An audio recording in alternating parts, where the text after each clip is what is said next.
Hello and very warm welcome students. Today we will do a poem that is photograph, which is the first poem from 11th class English book, and today we will discuss its introduction, theme, summary and some questions and answers, and it is composed by Shirley Toulson. Shirley Toulson ने इसकी रचना की है. So let's start today's video. आइए आज का lesson start करते हैं. Photograph यानी तस्वीर. यह प्रतीक है हमारे जीवन के सुखद और यादगार क्षणों का. हमारी डे टू डे लाइफ में घटने वाली कोई भी सुखद यादें, कोई भी सुखद पल जो होते हैं, क्षण होते हैं, उनको हम फोटोग्राफ के रूप में कैद करना चाहते हैं. आइए देखते हैं इसका introduction. The poem a photograph is written by Shirley Toulson. In this poem she recalls her mother and her memories while looking at a childhood photograph when her mother was 12 years old or so. She has been deceased 12 years ago and she cannot explain her grief on her mother's loss. इस कविता में जो हमारी poetess हैं, जो हमारी कवित्री हैं, वो अपनी माँ को याद करती हैं. She recalls her mother while looking at a childhood photograph when her mother was 12 years old or so. She is holding a photograph in her hand. उन्होंने अपने हाथ में एक तस्वीर पकड़ी है जो कि उनकी माँ की है, और ये तस्वीर तब ली गई थी जब उनकी माँ जो है 12 वर्ष की थी.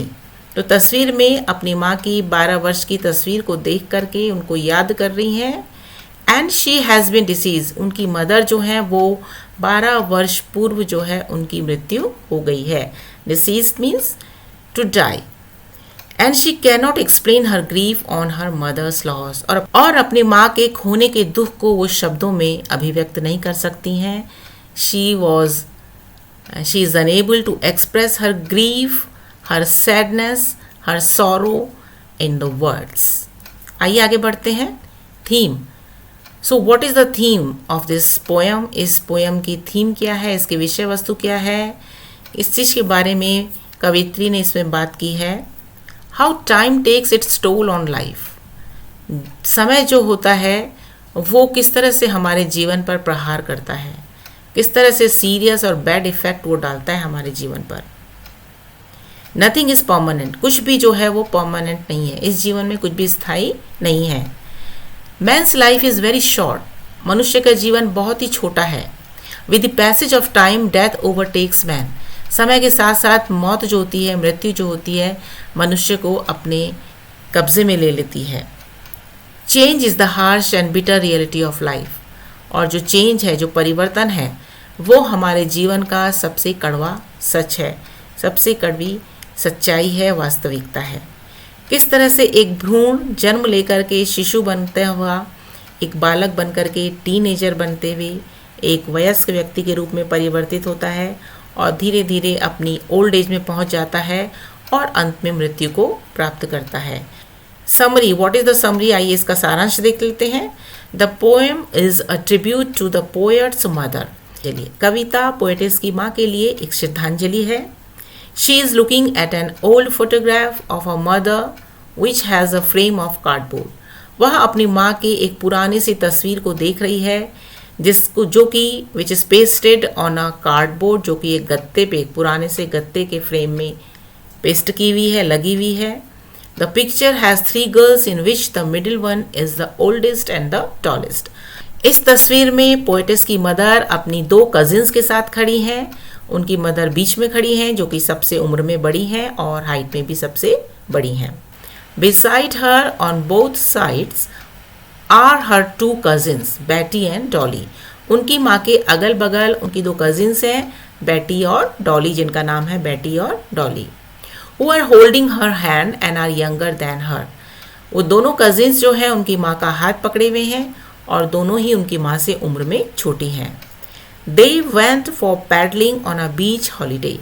वो तीनों के तीनों जो हैं एक हॉलीडे में, छुट्टी के दिन समुद्र के किनारे पानी में खेलने के लिए जाती हैं. पैडलिंग मीन्स टू वॉक और प्ले इन शैलो वाटर. जहाँ पर समुद्र के किनारे जब कम पानी होता है वहाँ पे अपने हाथ पैर चलाते हुए हम लोग जब खेलते हैं तो that is called paddling. To walk और play in the shallow water, that is called paddling. Her uncle took the photograph then, और उनके अंकल भी उनके साथ हैं, और ऐसे में उनके अंकल जो है उनकी तस्वीर को लेते हैं. The poet could not help but notice a mother sweet face. Poetess जो है वो अपनी माँ का सुंदर सा चेहरा उस तस्वीर में देखती हैं. The sea touched her terribly transient feet which depicted that she changed over the years and the sea remained the same. तस्वीर में दिखाई दे रहा है कि उन जो समुद्र का पानी है वो उनकी माँ के या उनकी माँ और उनके सिस्टर्स के जो पैर हैं उनको छू रहा है, और पैरों को पोएटेस ने कहा है terribly transient feet. Transient means होता है something which is temporary, something which is short lived, which is impermanent, जो अस्थाई है, जो नश्वर है, यानी जो नष्ट होना है. विच कैन बी पेरिश्ड, इसको नष्ट किया जा सकता है. यानी मनुष्य का जो शरीर होता है, जो ह्यूमन बॉडी होती है, वो नश्वर होती है, ट्रांजिएंट होती है. और वो कैसी है, वो टेरिबली यानी एक्सट्रीमली ट्रांजिएंट, यानी मनुष्य जो है एक एज के बाद इस संसार से विदा ले लेता है और पूरी तरह से नष्ट हो जाता है. इसीलिए उसको कहा गया है transient feet. Which depicted that she changed over the years. इससे पता चलता है कि समय के साथ साथ उनकी उम्र में परिवर्तन हुआ है, उनके शारीरिक बदलाव आए हैं. And the sea remain the same. जबकि जो समुद्र है, जो सागर है, वो वैसा ही है, यानी कई सालों में भी सागर में कोई बदलाव नहीं आया है. तो ये लाइन ये बताती है कि मनुष्य के जीवन में और प्रकृति में कितना कंट्रास्ट है, कितना विरोधाभास है. यानी मनुष्य का जीवन जो है वो परिवर्तनशील है, चेंज होता रहता है.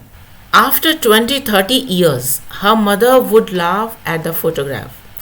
अब 20-30 ईयर्स मीन्स 20 या 30 साल के बाद, जब उनकी माँ 32 या 42 साल की रही होंगी, तो वो उस फोटोग्राफ को देख रही हैं और उसको देखते हुए वो हंस रही हैं और अपनी पुरानी यादों को याद कर रही हैं कि कब वो फोटोग्राफ लिया गया था और कैसे वो लोग उस समय बीच में खेलने के लिए गए थे. She would make the poet look at the photograph and tell her how their parents would dress them up for the beach holiday.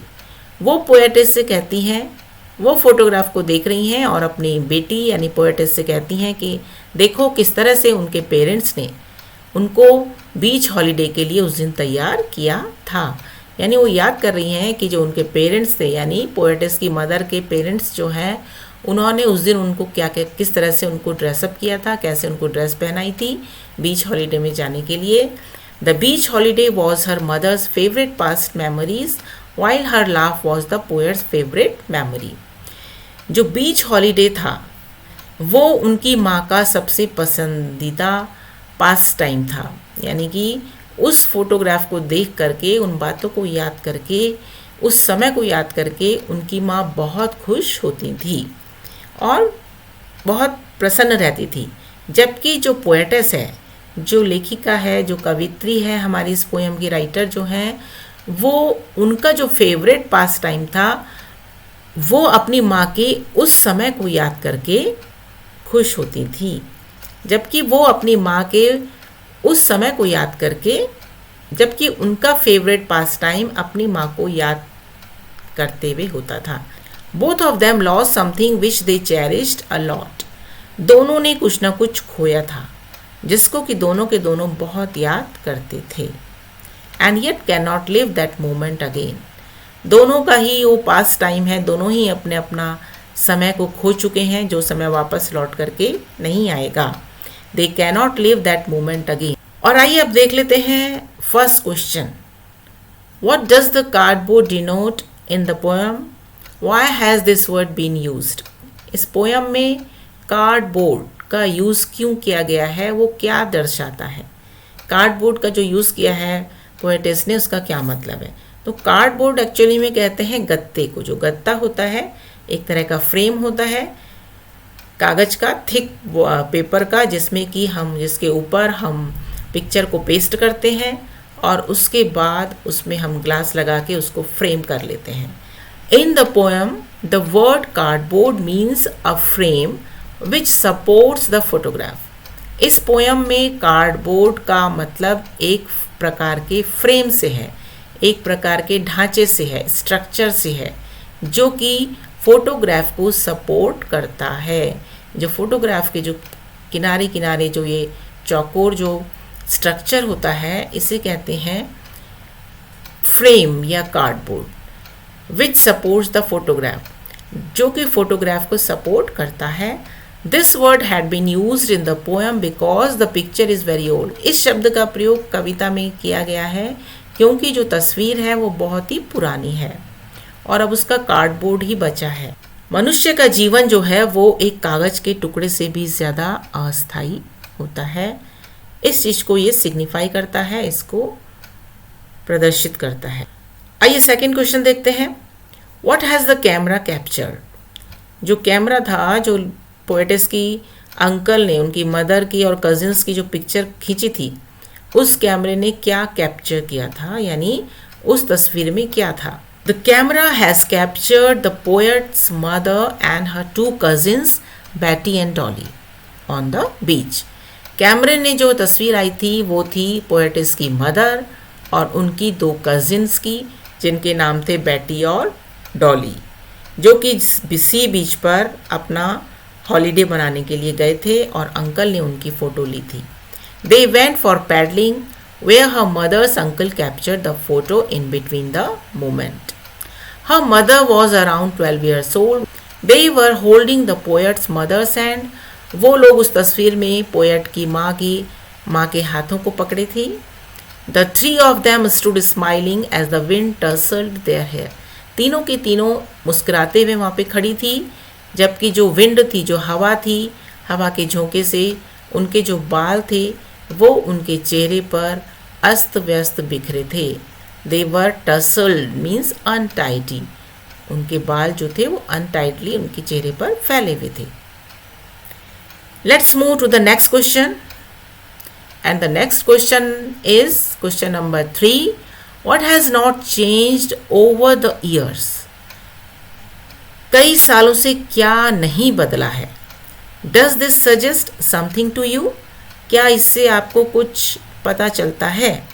आइए इसका आंसर देखते हैं। Human being has a life span and has to die one day. मनुष्य का जीवन जो है उसका एक लाइफ स्पन होता है। स्पैन माने पीरियड, एक जीवन का एक पीरियड होता है, एक समय रहता है जिसमें कि उसको एक दिन मरना होता है। Life is not permanent, life जो है वो स्थायी नहीं है। The sea has not change over the years. सागर जो है, समुद्र जो है, कई वर्षों से बदला नहीं है। It remains the same through generations. कई पीढ़ियों से सागर जो है वैसा का ही वैसा रहा है, उसमें किसी भी प्रकार का परिवर्तन नहीं हुआ है। ऑन द कॉन्ट्रेरी, जबकि इसके विपरीत हम देखते हैं, लाइफ इज़ ट्रांजिएंट। जीवन जो है वो क्षणभंगुर है, जीवन जो है शॉर्ट लिव्ड है, जीवन जो है अस्थायी है, टेम्परेरी है। Mother and her sisters grew older. Poem में हम देखते हैं कि पोएटेस की जो माँ है और उनकी जो सिस्टर हैं वो बड़ी हो गई हैं उम्र में। The mother has now been dead for years. और अब उसकी मदर की डेथ भी हो गई है, मदर को मरे हुए कई साल हो चुके हैं, 12 वर्ष हो चुके हैं। So this tells us that human life is transitory, कि मनुष्य का जीवन बहुत ही क्षणभंगुर है, अस्थायी है, ट्रांजिटरी है। And this transience is contrasted with the permanence of nature. It means that human life is unpredictable. मनुष्य का जीवन what will happen in the next moment we can't tell. अगले ही पल क्या होने वाला है हम बता नहीं सकते हैं। ये जो लाइन है which is written in red color, this line you can include in the theme of this poem. Let's see question number 4. And the question is, the poet's mother laughed at the snapshot. What did this laugh indicate? Poetess की जो mother है, जो उनकी माँ है, वो अपने picture को ओल्ड में जो उनका पुरानी जो पिक्चर देख करके वो हंसती हैं। तो उनकी जो हंसी है वो क्या इंडिकेट करती है, क्या बताती है? Let's see its answer and the answer to this question is The poet's mother laughed at the snapshot, recalling her favorite past memories. पोएट्रेस की जो मदर हैं वो फोटो को देखते हुए हंस रही हैं। ये हमें ये बताता है कि वो अपनी पुरानी सुखद यादों को याद कर रही हैं। वो अपने बचपन के उस समय को याद कर रही हैं जो उन्होंने अपनी कज़िन्स के साथ सी बीच पर बनाया था, और उसकी जो प्लेजेंट मेमोरीज़ हैं, उसकी जो सुखद यादें हैं, उसको वो याद करके हंस रही हैं। Snapshot. Snapshot means a photograph, एक ऐसा फोटोग्राफ जो लिया गया है जल्दी से, that is called snapshot. She looked back at the photograph and remembered how their parents would dress them up for the beach holiday. वो फोटो को बार बार देख रही हैं और याद करती हैं कि कैसे उनके पेरेंट्स ने उनको बीच हॉलीडे के लिए तैयार किया था, कैसे उन्होंने उनको ड्रेसअप किया था, किस तरह से उन्होंने कपड़े उनको पहनाए थे। Her laugh indicated her remembering the innocent days and the nostalgic feelings. उनकी जो हंसी है वो ये बताती है, she was remembering her childhood days when they were innocent, they were free from any anxiety and troubles of the life and the nostalgic feeling behind the laugh is also a feeling of pain that those days won't be back. इस हंसी के पीछे एक तरह का दर्द भी छुपा हुआ है कि ये पुराने सुंदर दिन अब वापस लौट करके नहीं आएंगे। So she was feeling nostalgic. Question number 5, what is the meaning of the line both wry with laboured ease of loss? ये जो पोएम में लाइन आई है कि both wry with laboured ease of loss, कि दोनों के दोनों, बोथ माने दोनों, राई मीन दुख महसूस करना, टू फील ग्रीफ और पेन, किसी तरह का दुख महसूस करना, कि दोनों को ही वो दोनों ही दुख महसूस करती हैं। तो इसका क्या मतलब है? The above line means that the poetess mother felt pain whenever she saw the old photograph because the innocent childhood days would never be back. ये ऊपर की लाइन हमें ये बताती है कि जो पोएटेस है, उनकी जो मदर है, वो अपने इस पुराने फ़ोटोग्राफ को देख करके बहुत नॉस्टैल्जिक फील करती हैं, बहुत दुख महसूस करती हैं, एक तरह का दर्द उन्हें महसूस होता है, क्योंकि बचपन की ये भोले भाले दिन जो हैं, जो प्यार से भरे हुए, खुशी से भरे हुए, बेफिक्री से भरे हुए जो दिन हैं, वो कभी भी वापस लौट करके नहीं आएंगे। ये एक सच है एंड इस सच को उनको स्वीकार करना पड़ेगा। जबकि 12 वर्ष पूर्व कवित्री ने, पोएटेस ने अपनी मदर को खो दिया है, उनकी मदर की डेथ हो गई है, and she misses her a lot, और वो अपनी माँ को बहुत मिस करती हैं, एंड रिकॉल्स हर लाफिंग, और उनकी हंसी को याद करती हैं। Both of them lost something, दोनों ने ही कुछ ना कुछ खोया है। It took a lot of effort for both to accept the loss. So, for both of them, it is the truth of life. So, they have to accept it. They have to accept it with a lot of effort that this is the truth of life. दोनों को ये स्वीकार करना पड़ेगा बड़ी ही कठिनाई के साथ। लेबर माने होता है मेहनत करना, परिश्रम करना। तो यहाँ पे क्या है, परिश्रम करने से मतलब क्या है, बहुत ज़्यादा एफर्ट के साथ उनको कोशिश करनी पड़ेगी और ये एक्सेप्ट करना पड़ेगा आराम से कि ये ही सच है, और इससे ऊपर उठना पड़ेगा, इसको स्वीकार करना पड़ेगा। ये जो दोनों के जीवन में जो कमी आई है, उस सच को दोनों को ही स्वीकार करना पड़ेगा। Question number 6, what does this circumstance refer to? Poem में एक लाइन आई है, दिस सर्कमस्टांस, दिस माने यह है, सर्कमस्टांस मीन्स होता है सिचुएशन या स्थिति, परिस्थिति। ये शब्द जो है, ये फ्रेज जो है, किसकी तरफ इशारा करता है, क्या बताता है? The words this circumstance refers to the present situation of the poet, which is the painful memories of her mother who has been deceased 12 years ago. ये शब्द कवित्री की वर्तमान स्थिति की ओर संकेत करते हैं तो वो अभी बहुत ज़्यादा दुखी हैं, उदास हैं अपनी माँ को याद करते हुए, तो उनकी इस स्थिति की ओर इशारा करते हैं ये शब्द। While looking at the old photograph of a mother's childhood makes her miss her more. और जब वो अपनी माँ की पुरानी फ़ोटो को देख रही हैं, उसको देखते देखते वो अपनी माँ को और अधिक मिस करने लगती हैं, यानी माँ की याद उन्हें और अधिक आने लगती है। She remembers her laughing and how the photograph was a favorite pastime memory. वह उनकी हंसी को याद करती हैं और किस तरह से उनकी माँ अपनी इस पुरानी फ़ोटो को देख करके हंसती थी, जो कि उनका फेवरेट पास टाइम था। This circumstance is the death of the mother. ये शब्द ये भी बताते हैं कि now poetess mother is dead, she is no more in the world, she is deceased, कि अब उनकी माँ की डेथ हो गई है। This fact is as true and as real as the one that her mother had experienced on the beach. ये जो सच है, ये जो फैक्ट है, यानी उनकी मदर की जो डेथ है, वो उतना ही सत्य है, उतनी ही वास्तविक है जितने कि उनकी मदर का वो सी बीच का पुराना अनुभव। Both the situations are now a memory of the past.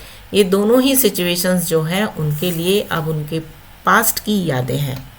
The first is a memory of the mother's past. पहली सिचुएशन जो है उनकी माँ की बचपन की याद है।